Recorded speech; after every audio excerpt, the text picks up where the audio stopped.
রে লাগে তোর সকাল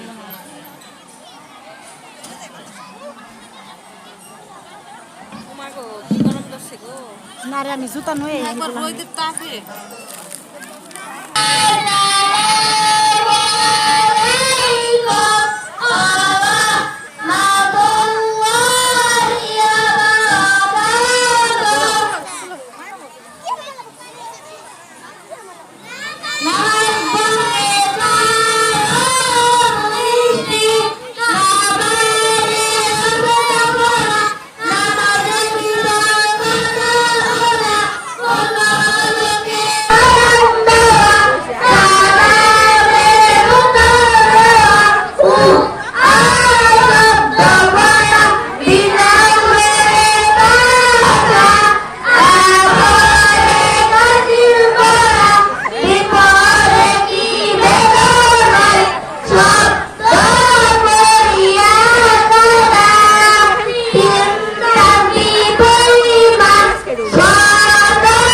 সকলে বলে মাশাআল্লাহ।